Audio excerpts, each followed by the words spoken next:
With a yo-ho-ho, it's TaleOfTheToaster. Welcome to the post-game of Inazuma 11 GO Galaxy, Big Bang, and Supernova, as and when appropriate. This video is going to be all of the miscellaneous stuff that becomes immediately available to you after beating the game. So lots of little things in one go, and then future videos after this one will cover some more in-depth stuff. So the first thing I want to show is not technically exclusively post-game, but basically here in the Connect menu in the download section. I've actually already done it, so for now just enjoy this message to say that wireless communication is disabled. But if you go into the Connect menu and download data on the actual cartridge of the game, it's not possible on emulator, but if you are playing on the actual game, you can download data from Nintendo Wi-Fi connection on Nintendo Network, as it is on 3DS. And so after you've done that, again, it's possible before you beat the game, you'll get at least some data, but other parts of it are only available in the post-game. So I'm going to do it right now. So the first thing of note is that when this game first came out, as an encouragement to make you keep playing the game, from 2013 until 2014, basically every week they would give you 5 gold friendship coins. And these are used in some of the rarer and harder to get PalPack characters. But now, if you play the game in 2022, suddenly they become a whole lot easier because you get that entire year's worth of gold friendship coins to reward us for playing in the year of release. And yeah, it's not like exclusive to playing in the opening year. When the year was over, it's just like, alright, connect to Wi-Fi and you get 52 sets of gold friendship coins. So I must have about 500 of these things now, 250-ish, that's how maths works. And we'll be showing that off in a little bit, because we've also got special data information. This is useful for the QR codes, which will have their own video and have briefly been covered in the main Let's Play, but other things have come from the Wi-Fi, particularly these 3 keys that are available from Mr. Veteran in Seaside Stadium. So we'll explain it more as we actually head over there. Again, we've showed Mr. Veteran in this series before for some of the QR code bonuses, but anything that you download from Nintendo Network, the Wi-Fi connection, will appear over here. And so by talking to Mr. Veteran after connecting to Wi-Fi, we can get the warehouse key, the old club room key, and the tower cabin key. All 3 of these things house very similar rewards. One of them we can't actually get to yet until something that will be later in this video. But for now, just to show you one example of what these keys do, I'm going to head over to Raimon. And within the stadium, there'll probably be some new dialogue from the various people of Raimon. Don't you have any photos of space? Yeah, the dialogue in the post-game doesn't reflect the fact that you've beaten the game. It goes back to the point of Ixar Fleet being in charge, but you're still near enough in your space adventure. This door was previously locked, which it never had been in previous Inazuma games, but now that we have the key for it, we can go in, and waiting for us is Nelly Raimon with a competition route, and they are all level 99. This game has 3 level 99 competition routes, so plenty of post-game videos for me to make potentially, here in the Despair route and others. All 3 of those Wi-Fi locked keys will give you a different level 99 route, alongside items like God Hand X and the skill Rhino, and whatever is in this gold chest, which I guess I'll say on screen, but I don't actually have the gold key yet, so not going to be opening that. That will be another post-game video, but yeah, that's the start of what we can do just by connecting to Wi-Fi. Now how about we put some of those gold coins to use? Actually, to be complete, I'll show you the location of what that other key does. Again, we got 3. One of them I can't actually access yet, but I will be doing later in this video. But for now, the second of those keys, underneath a PalPack Society, by the way, with the football legends, we've got all of the adult members of Inazuma Japan here. We don't have their items, but we can now get through this door, which again was previously locked.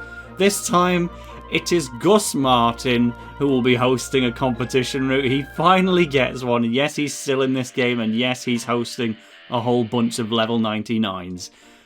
2 gold chests this time, so again, we'll just open the blue one, which contains a wish bracelet. But yeah, so the third and final key we'll use at the end of the video. For now, I'm going to head over to Windsor Manor, just to kind of give a brief overview of what PalPacking is like in the post-game. Tons and tons of PalPack Societies only open up in the post-game, both in space and otherwise, to help you get characters from like all the teams we played, like Stormwolf and the previous FFI players, all of the alien teams when we would go abroad. He's actually go abroad. We go into space, and then various other exclusive eventy type characters like Inazuma Legend Japan, and just anyone that you can think of. But when we go in here, for one example, the PalPack Society of Windsor Manor has the miscellaneous funny people of Raimon Society, including some new characters. Like, we can get the young version of Keenan Sharp for 1 blue coin. He just wanted some photos and some conversation topics, and for the smallest price, we can actually get ourselves just young Keenan and all of the other young characters who appeared in the Terrible Shadows match at some point. You can even get, don't overthink this one too much, but you can get Keenan's dad, in a sense. We've got Frank's uncle, Pharaoh, is available, and again, really easy to get. You know, sure, let's have him. I went to the bother of getting the various martial arts topic. Don't want to pad the video out too much with this, but I'll just flick through all the other pages. There are lots and lots of PalPack Societies like this. Example, later on in this video, I'll be coincidentally coming across the one with all the hyper-evolved children in it. We could get Zippy's...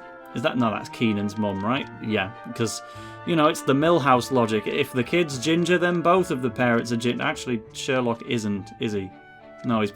Anyway, so with that slip, you can get Skip and Chip, young Charisse, adult Dave Quagmire,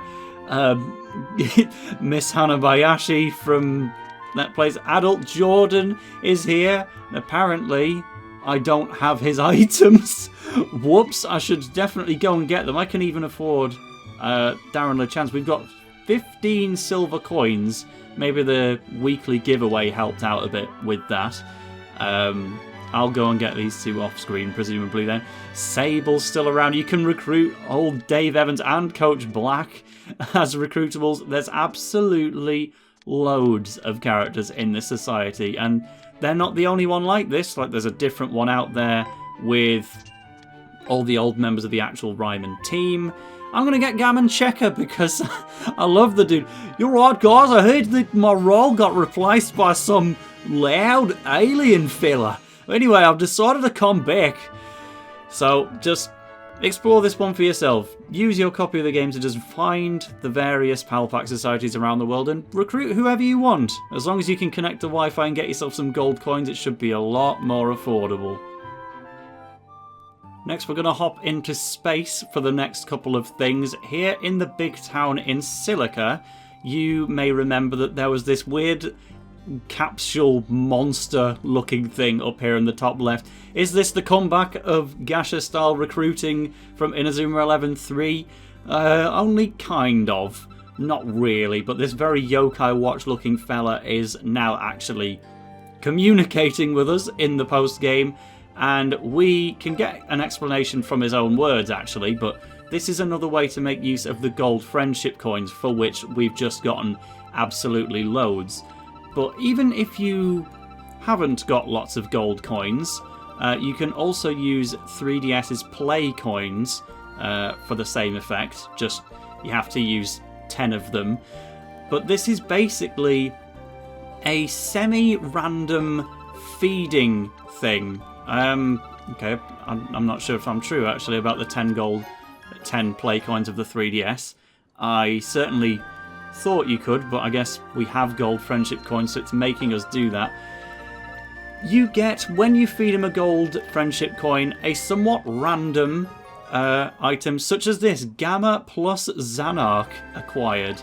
If we have a look at this in our PalPack Society, which is in items, which is easily forgotten, by feeding him that gold coin we can get the PalPack card for Gamma's Miximax with Zanark from the previous game. It doesn't mean we get the player himself, sadly. Apparently we get a new leaf, though. This is the only way that you can get specifically the Miximaxes of 2 characters as a separate recruit. You can still recruit Gamma and Zanark and then Miximax them together to get this result. But also, if you just get them as a player straight out of this gacha machine, you can have it as a separate character and then you can Miximax them with whoever you want. So they're just kind of objectively better. I think it's a little bit odd that they distribute characters in this way. Like, we already have Faye in our squad, but now we can also separately have Faye with Tyranno, as long as you have the nosy device. So the randomness of this is... it's actually registered to your save file, so when the game is started, it will pick a set order for you to get everything in, so you can't just quit without saving and then get something that you'd prefer. It's more like Xenoblade Chronicles 2's system, but a bit more linear. But yeah, so no matter what I did, I'm going to get the same things in the same order, but it will be a different order to the items that you get in your own personal playthrough. So there are some skills and some special moves potentially that you can only get through this machine. I'm not sure if any of the moves and skills are completely exclusive. Refer to the comments on that one. But the PalPack cards for the Miximaxed characters are 100% exclusive to this machine. So feed it as many gold coins as you want to part with and see what you come out with. I'm going to go until I get one more character. We get Zanark and So-So.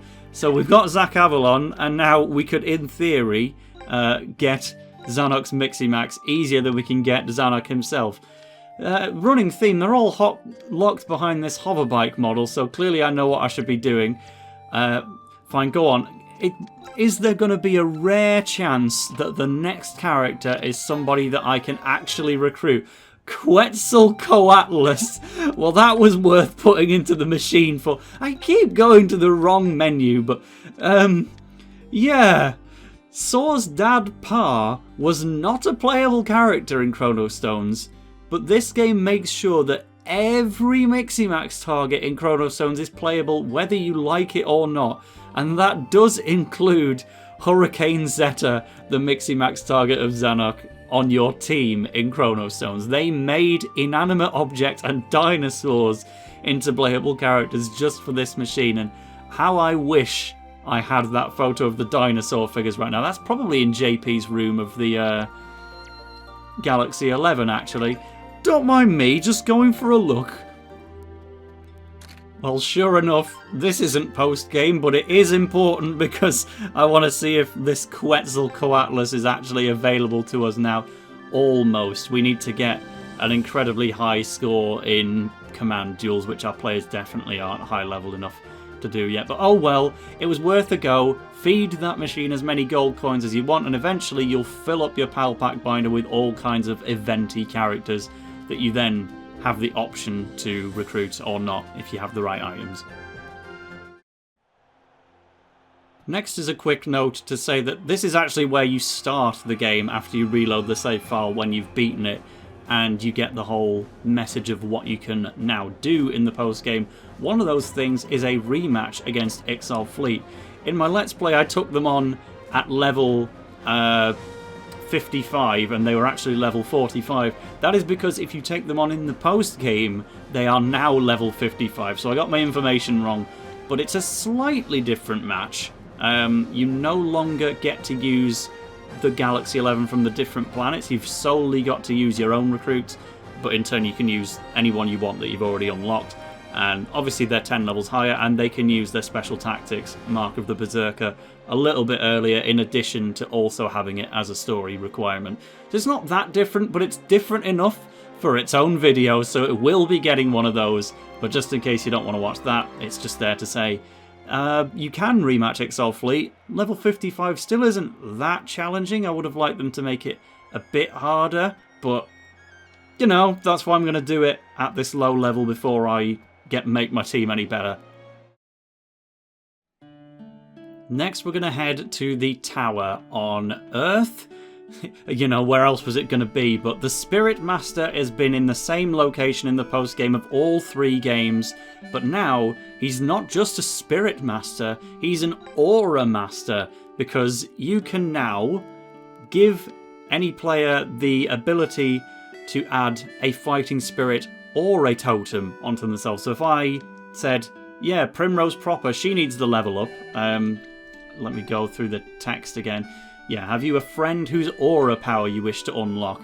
And this is kind of an almost all-in-one thing. Like, when you spend on a player, they can get a non-armified spirit or a totem, and then if you upgrade the same player, they can then armify the fighting spirit, whereas their totem use remains exactly the same.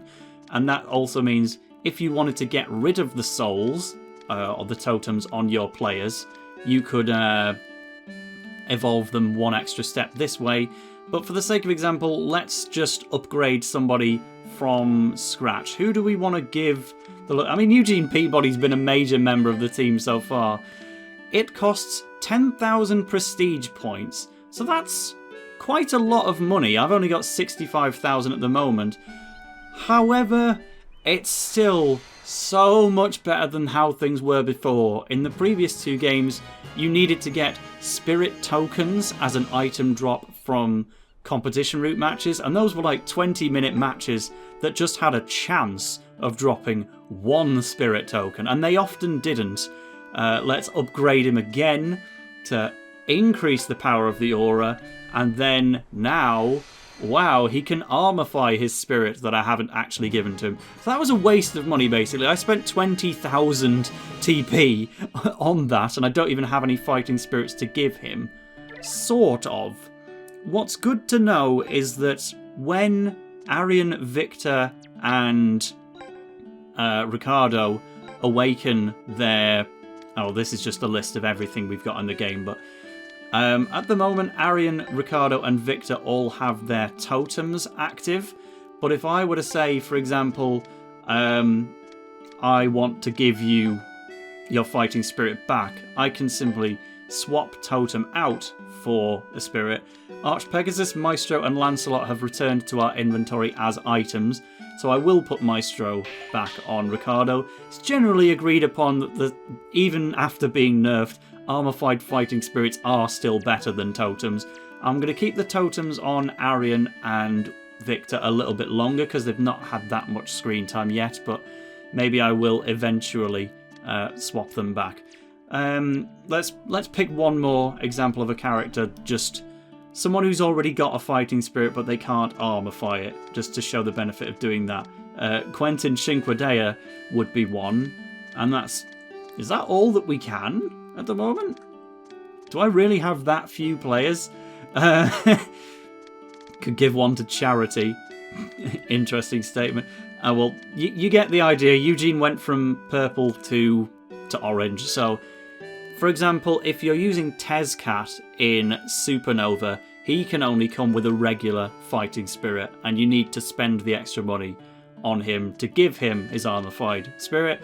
But at least you don't have to go trawling through competition route matches to find rare spirit tokens. You can just pay money and it's yours, and you can do it on as many players as you like, or at least as many players as you can afford. But fighting spirits and totems are not the only gimmicks. Don't forget about Miximax, because that's still here as well. But this time, we get a whole scene to introduce it. Welcome back, the Inazuma TM bus. Only in the post-game, it just re-emerges. What is that? Is that the Inazuma TM bus?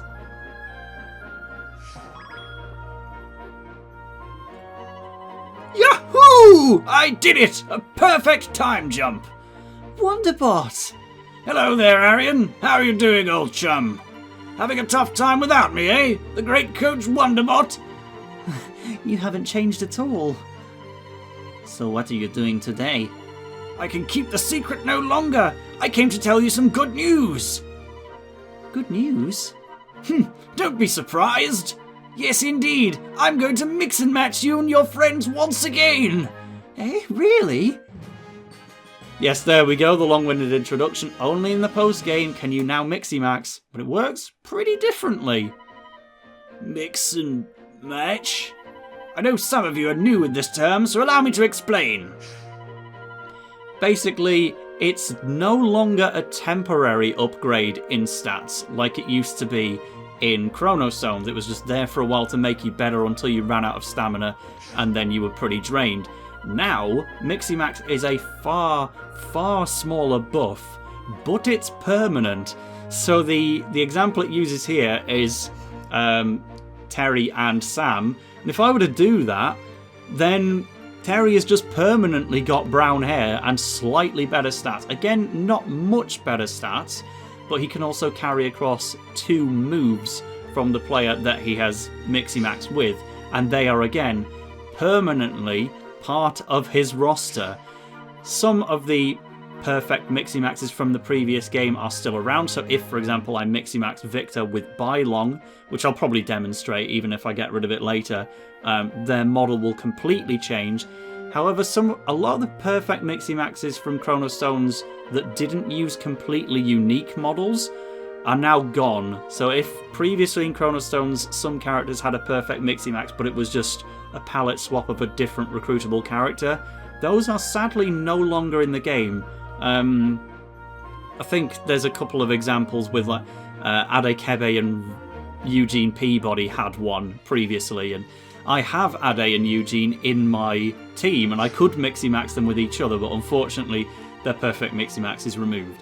But anything that was a unique hybrid model is both available as a perfect Miximax here, and it can be recruited as a separate character from the Gacha machine on the planet Silica as well. And that's not all! You're also able to time jump to the Inazuma town of the past!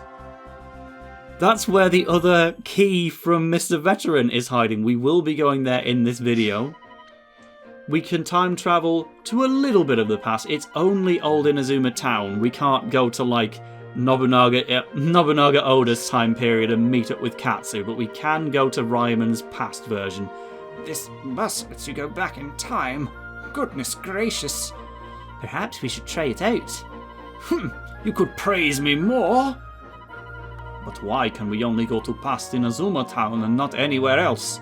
Well, because people still need a reason to buy Chronostones. It is a separate purchasable game after all, and there are artifacts and something. What is he, a teddy bear? Ah, the rudeness! I see no teddy bear anywhere on these premises. Yeah, right. Alright, Mix and Match and Time Jump will be useful in your journey. I'll be waiting at the bus. You can come by any time you want. See you! And we will be doing exactly that. So, for the sake of example first, I think I may need to move one out of the roster. Anyone that you Miximax with is no longer playable in a match. So if I select Bylong, I can't select any of these guys because whoever he mix and matches with is temporarily unusable. So if I very, very briefly move Bylong out of my squad, let's show you a perfect Miximax between Victor and his intended best recipient, Bylong. So I could take any move that I've already got on his move selection. I would say, for example, Victor really needs a blocking move, so I'm going to take Asterox from him.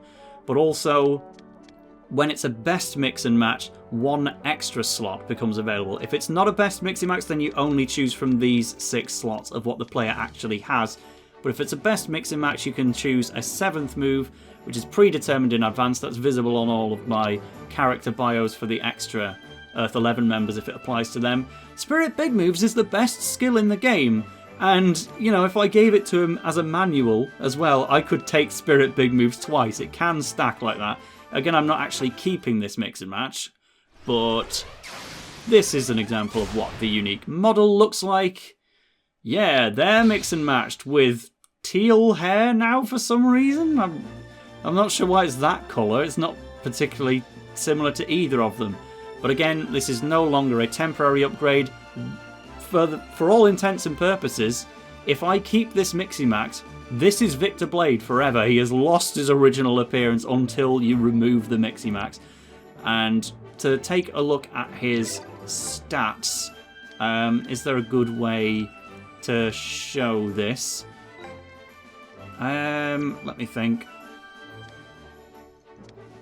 Okay, I'm not sure if there is too clear of a way to show the upgrades, actually. We'll remember 213 kick on Victor with the Miximax in place and see if that goes down after I cancel it.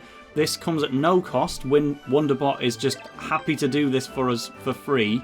The kick does go down to 197, actually, so the stats are just a permanent increase, and there's really, outside of aesthetic downgrades, no reason not to have Miximaxes on all of your players by the end of it. I'm not going to go too ham straight away because anyone that you mix and match with can no longer level up, and the other characters in my team are nowhere near fully leveled up. You want to kind of get your players to level 99 and then start mix and maxing them with each other so that they can truly benefit from each other's skills. But I do want at least one character to have a mix and match in the meantime, and the thing that Victor needs the most, because he's got 6 shots by default, he has no slots for a dribble or a block without getting rid of something. And again, eventually, Bylong and Victor is the best combo, but I want to keep leveling them up for now. So I'm going to mix and match Victor with Sean so that he can have Land of Ice and Frosticle, giving him a block and a dribble, finally. And an aesthetic change that I've never seen before. What's it going to look like? It's Victor with a slightly better hair colour, and that is fine by me. He's going to be nice. He's going to be a bit of a silver fox for our team in the meantime. So poor old Sean can't level up, and eventually we're going to want better and better mixing matches for people. But you can also go and recruit players like Nobunaga Oda and Joan of Arc in the background to add them to the mix and match roster. And what you especially want to get hold of is the members of the Terrible Shadows. I went over that in their actual match video, but anyone who used to mix and match with an object, like Simian Ape with his S gene, or particularly important, Vulpine with his Wu gene, basically if you mix and match them with the Terrible Shadows, that will instead be how they get their extra form. And they are kind of players manufactured for mix and match. They both come with at least 2 skills and really good moves to choose from, so they're not too hard to recruit, so I would definitely recommend going and getting some of them. In fact, I guess I'll at least show where the society is to complete that kind of discussion. So right where we originally found them, deep in the Pinewood Forest, the Terrible Shadows are right here to recruit, and a majority of them are genuinely very easy to get. All of these photos are in the local area, like Eerie Grass is actually a few meters away from us right now, and we can actually recruit them all except for the goalkeeper one. So genuinely, even though it'll be quite expensive, I recommend recruiting as many of these guys as you can because they are all perfect for Miximax. They come with great skills, great moves, and the earlier you get them, the more you can level them up so that when you're actually ready to start mix and matching all of your players, okay, there's one exception that we can't get, they'll just be there ready and waiting for you. Get them to level 99 and then you have the option. They're obviously not the objective best mix and match targets in the game, but they definitely are for someone like Vulpine and Simian Ape who will want access to their perfect mixing matches. Well, nothing's objective in Inazuma. There's always different options no matter where you look. But I'm going to recruit at least a few more of these, and then I will see you at the next thing we want to show off, which is still within the Inazuma TM bus. And here are all of my collection of Terrible Shadows, with moves like Center Scythe Slice, Desert Drift, Double Helix, Bicycle Blade, Big Ball Trick, Dust Vortex, Air Ride, Spinning Cut, and Bungee Ball Burst in their first slots. They only get better stuff from there and at least 2 skills, which again is kind of the perfect thing to spend your mixing matches on, because usually your players are already going to have fairly idealistic movesets within those original 6 slots that they permanently have. there's only a rare exception of like Victor, who has 6 shots that I don't want to part with. Ricardo in particular, he also really wants to get Miximaxing with people to unlock an extra shot space. In the end, what I did was get rid of... Oh yeah, I can actually replace Block Boost Plus now, if I want. Do I want to give him an extra move now? I guess it's good to at least show that in the post-game you can replace Block Boost Plus with maybe a cheaper dribble. Would suit him quite well. Do I want to get rid of Block Boost Plus? Probably. So to complete it, it's a shame. Yeah, I definitely got rid of his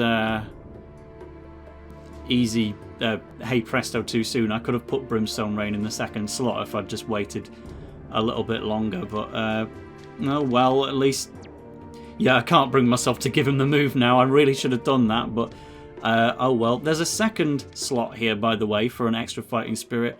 That is only if he's mix and matched with someone. So with Victor, if Sean had a Fighting Spirit, it would be visible right here. I should have showed that with Bylong, really, but oh well. So we'll head back to the TM bus. There's actually one other thing that I was meant to go over in this video, but I actually can't yet. But I'll at least give a little verbal introduction to it before, in a future video, I'll actually demonstrate it.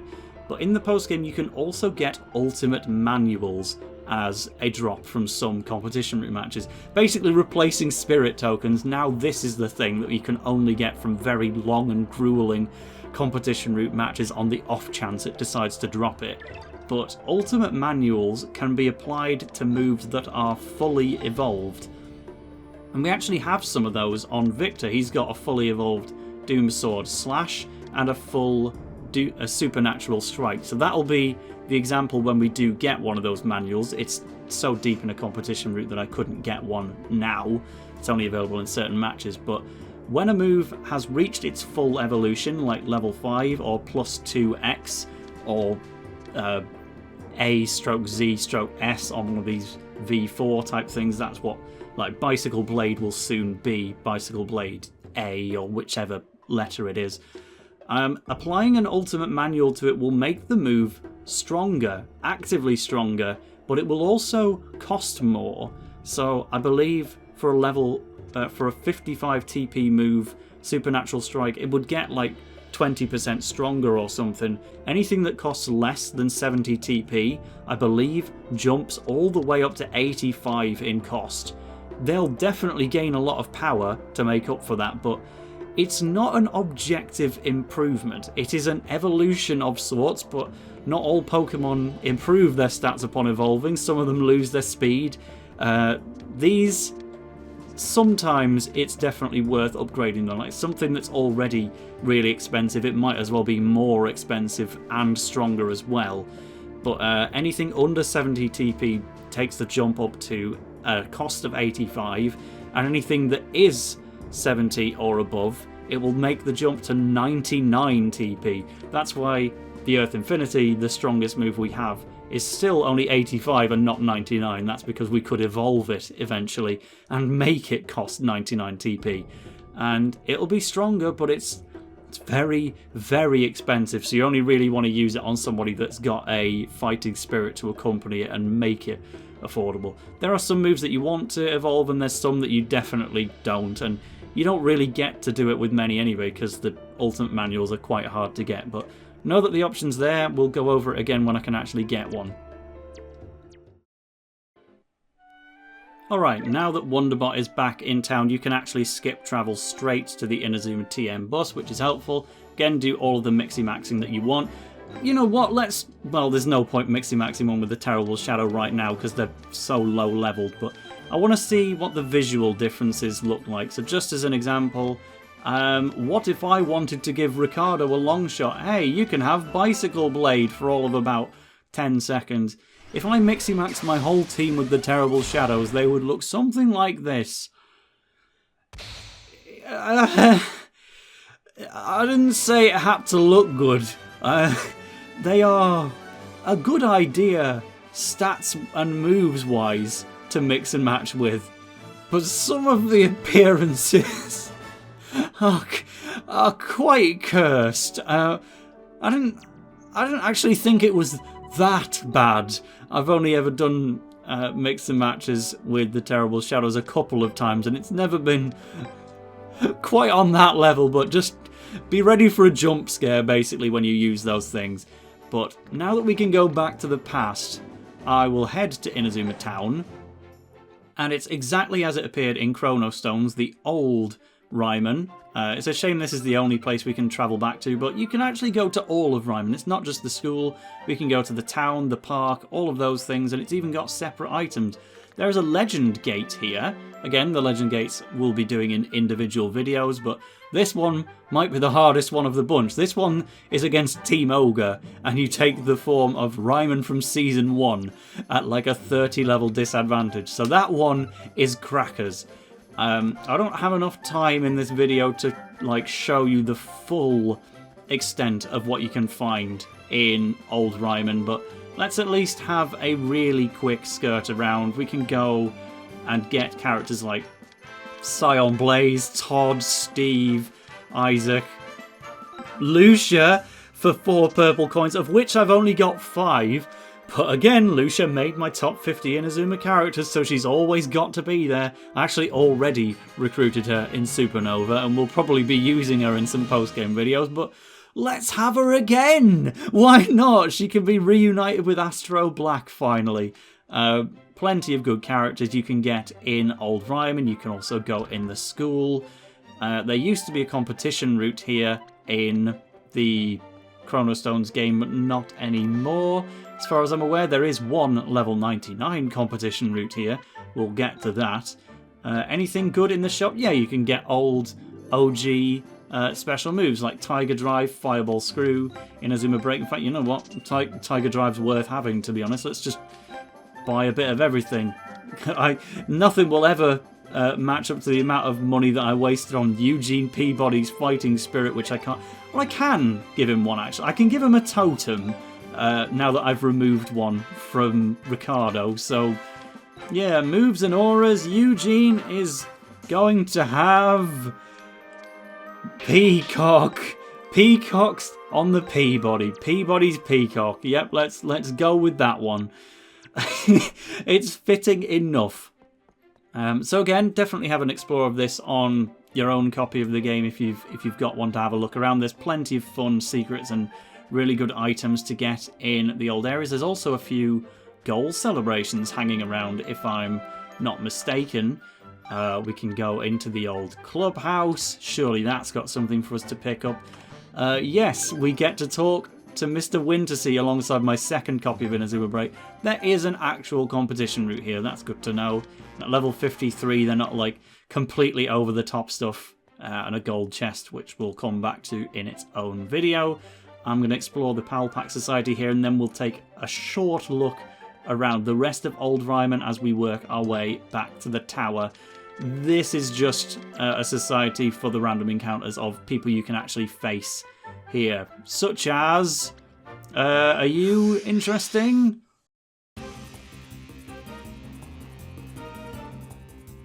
This team definitely is. It's got Miles on it from Old Raimon. I'm very deliberately trying to not do too many matches in this video to show we can now use Frosticle with Victor Blade. That's great. I want to stay at level 55 for my actual match against Ixar Fleet. But, you know, oh, pretend that Supernatural Strike is fully evolved. No, we'll actually hit Nathan's best mate from Season 1 with the Earth Infinity. I mean, he's not in goal, but yeah, the random encounters in the Raimon area are either formerly password exclusive characters or just characters from the OG timeline, like Miles and Aurelia and Andy. They'll be in various places, so take them on. You can recruit them on the second screen, but for now I will head to the shopping area to show its differences, because we also have one other post-game exclusive area to show outside of Old Raimon, so plenty to do in this little blockbuster post-game opening guide. All around here there's still items and various other things. The shopping area itself is not open.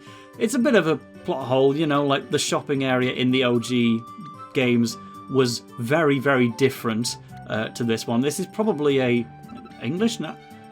They're talking about Edgar Partinus here. Who do you think will win the FFI? I think it'll be Brazil. I would have agreed, to be honest. In fact, I'm saying that about the World Cup 2022, to be honest. I've got them winning it, but I'll cheer on Costa Rica. But let's not date this video too much. Yeah, so that's not the same shopping area from the actual original games, unless we've decided to really rewire this location. But again, to show that it's here, if you go in the present day, you can go to the left to Inazuma Park, and then if you went north, it would lead to stuff like Ricardo's house. But a separate Inazuma Park of the past is also available here. It's one of the most obscure maps in the whole game, so it's extremely easy to miss. Do know that it's here, and it has its own legend gate for you to do some matches in. It's even got a PalPack Society with random encounters of the area that we haven't seen.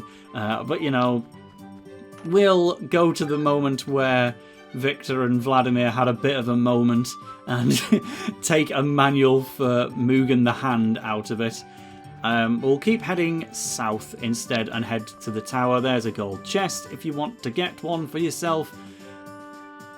And we'll head to the tower because that is where the final locked door behind our little Wi-Fi download key is waiting. And again, it's just worthwhile to note that it is different, because if you want to use the Spirit Master, he's only there in the present day. So when it tells you to go to Inazuma Tower, don't go to this one, basically. But when you want to do the competition route match, do go to this one. You must be in the past. It's a shame you can't, like, skip war to both of them. You're not going to have anything for me. Oh yeah, we can actually get the likes of Bootgeiter, Artem. Yes, we can get Artemis from Zeus. He's so expensive, but I want him. We don't even need to do them in random encounters. We can just get them straight out the gate.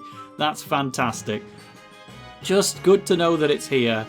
Artist, he used to be a random encounter in Raimon's school back in Go 2, but characters like Bootgeiter and Luckyman, they were not in Chronostones. They've actually been reintroduced specifically for Galaxy, just as we got Caden Soundtown as a QR code introduced for Galaxy after he was last seen in Inazuma 3. A lot of the old captains from Inazuma 2 are newly available. This one, like Sparrow from Royal Academy Redux. You know, I'm spending so much time recruiting these people, but I just want to know that I've got them. Where's Argy Bargy from Royal Academy Redux? You're going to be here too, right? Maybe not, but there's pretty much at least one representative of every team. You know, in Chronostones, Alpine had a representative in Sean Frost, but now it's got an actual representative in Sean Frost and Bootgeiter. We've got Agent M here. That's so cool. Just all the options here are splendid, and thankfully the flags of the world in this game is not that hard to get, unlike in the previous game where it was a nightmare. One of the hardest items to get in Inazuma 11 ever. Now it's just attached to one random encounter somewhere in the world. Basically anyone that was a Big Bang exclusive or a Supernova exclusive as a extra option for the Earth 11 like Bylong and Tezcat, you can now get them. So this is the easiest it's ever been to have Bylong and Tezcat on the same team. As long as you're playing Big Bang and you get Bylong straight away, then I could go and recruit Tezcat and have their perfect Miximax and their Arthur fighting spirit that can come from it. So that's great. This legend gate on the left is Raimon against Zeus. You can't climb the tower here because it's in the middle of repairs. You might as well have just let us climb it and then have nothing up there. What have you actually got to hide? There's your local area one. But this hut was not previously accessible. If you... Actually, yeah. If you go there in the present day and check on this door, it will say, it's rusted beyond repair. You can't get in this room. But if you go there in the past with the key from Wi-Fi, you can do Sylvia's level 9 competition route against Protocol Omega and the Children 11. The previous two level 99 routes we checked out were mainly returning level 99 matches from Chronostones, but these ones have never been level 99 matches before, so this one in particular I'm going to give a lot of screen time to in the Let's Play, alongside raiding the items of here, like Omega Assault, one of my favourite moves ever that we can give to any player we like. Alpha's going to get it by level up anyway, but I like it so much that I might just give it to someone else anyway. We'll see. That is an exploration of the Inazuma town in the past. We have one extra place to go. I'll see you there. It's a surprise. The final new area that we can explore in the post-game, apart from the areas exclusive to the actual post-game story, that will come a lot later, but the last random extra area that we can visit is added to the gondola. This is why it was only one option before. It's because in the post-game we can go to the Royal Palace of Falam. Also, don't forget to visit the slums in the city centre if you haven't already been there. I went there during the main Let's Play before beating the game, but definitely only after beating the game. You can finally explore the castle where Victor was held hostage as a king-to-be. It's again filled with items, PalPack Societies, all that fun stuff. I'm going to look at them all because they're particularly interesting. This is a representation of all the different commentators. We get Duck Squig and Barboil, Duck Squig and Burboil, Borboil, Burboil, and Bearboil. They look a little different. They're just normal aliens with the commentator as a hat. You can recruit Patumri in both forms, Rolea, Victor Blade, the imposter specifically. In fact, we've got half of his requirements already, and they don't sound that hard. The third one doesn't sound that hard to get. Katara is available there as well. I don't think that's meant to be her English name. That might be a mistake we've left in. But you can get members of Simeon's team as long as you have the precious Ampol. Can we see him yet? I think you need to recruit at least 3 members of this squad. Yeah, 5 members of this squad before Simeon himself will appear. But that's all of his teams that we get to see. And even bits of Zanuck's domain, is that? I think. Massive society filled with all kinds of things, but these are all fan favourite players to use on teams, so definitely know that they're here. Alongside El Dorado as well. We've got Alpha with us, but we are one Timecraft license away from... where is Mike? I'm asking the question. Where is my guy Mike? He's here, and he needs a Timecraft driving license, and he costs 3 silver coins, so he's, like, nowhere near obtainable for us yet, but the option is there if you start getting stuff in the post-game. Over here is a location that wasn't even available in cutscenes, I don't think. Lady Rolea's bedroom. Please refrain from going inside. Actually reminds me of Peach's castle from Super Mario RPG. It's kind of from the same perspective of a long corridor bedroom with a blocked door off to one side, where it's like, don't go in Peach's bedroom and don't go in Rolea's either. There's plenty of photos we can gain here. The strange hat, the fashionable outfit, and the makeup mirror. So that's 3 in a row right here in Rolea's palace room, not the bedroom. That will that could have plenty of photos that are clearly not available in the game. But if you head north, you can see more people talking about Victor.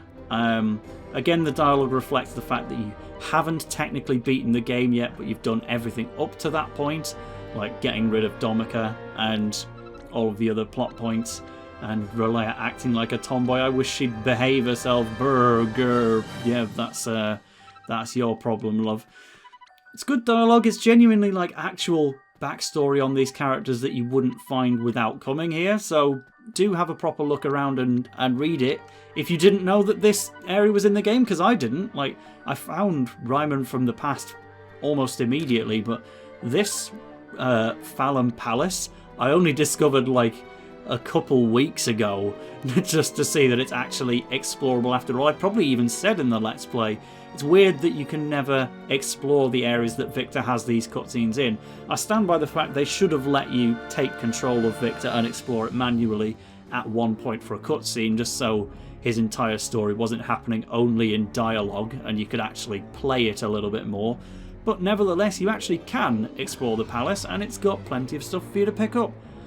So, that's a basic overview of everything you can do in the post-game of Inazuma 11 GO Galaxy. I'm going to have future videos on stuff like the Ixar Fleet rematch, all of the legend gates, a competition routes overview, individual videos on some of the level 99 routes. I'm going to cover the gold and silver chests, and there's even some extra mini games in the black room that we've got to show off at some point. And eventually I'll get some ultimate manuals and go over that as well. But for now, if you're playing along, get cracking! Enjoy the post game, and I'll be doing that too. So see you in another video.